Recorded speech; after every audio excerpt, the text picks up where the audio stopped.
This is a guy who walked across Antarctica. How many days did it take you? 54 days. By yourself? By myself. Trekking yes, across the fucking frozen tundra. How do you do it? How do you do it? How do you do it? Back about a month ago, 54-day journey. First person in history to cross the entire continent solo, unsupported, so no resupplies throughout the thing. No aid, no wind, kites, nothing. Just me dragging a 375-pound sled.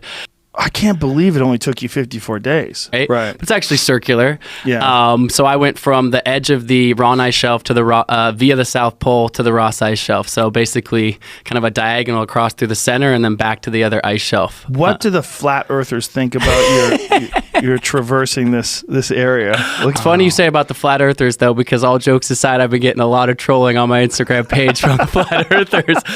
At least I didn't see the edge, and the curvature kept going, and I made... But it actually started out, it's another 4chan thing, you know. Did you know that?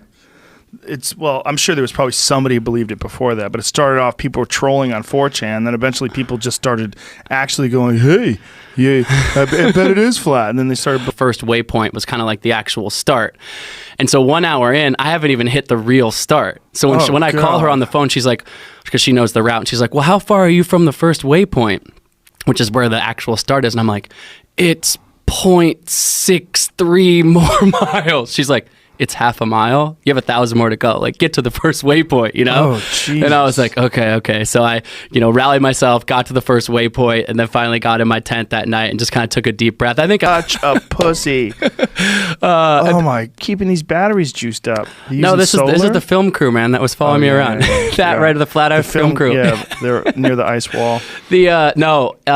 It was basically I had to keep the batteries warm by keeping them right against my skin. So I'd keep the batteries right against my skin. My body weight would keep it warm. And the second I wanted to take it out, I'd pull it out real quick, hit play, and then it would, usually last a minute or 30, enough to get a little clip or something like that. You couldn't just let it run, but then it would, completely freeze. Even a full battery would be, on zero battery by pretty quickly. Were you using solar panels to charge it? Yeah, 24 hours of daylight. So solar panels, keeping everything charged, cameras, phone batteries, all that. And are you traveling with, are you using GPS?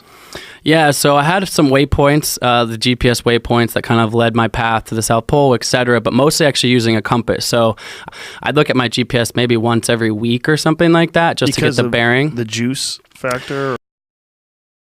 It was actually just easier because I basically had like a harness on front of me that would have my GPS or my compass kind of off my chest more or less, because some of the clips 24 hours of daylight, so solar panels, keeping everything charged, cameras, phone batteries, all that. And are you trapped? We saw the sun's out, but actually more than half of the time the clouds would come in, so it'd be just complete and utter whiteout. I couldn't even see one step in front of me, and so I'd actually have to just stare down at my compass, see one step in front of you. I'm pulling a 300-pound sled 13 hours per day, not listening. Freezing cool Antarctic facts.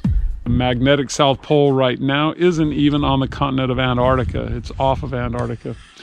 And there's a thing called declination. That's the difference between the two, geographic and magnetic.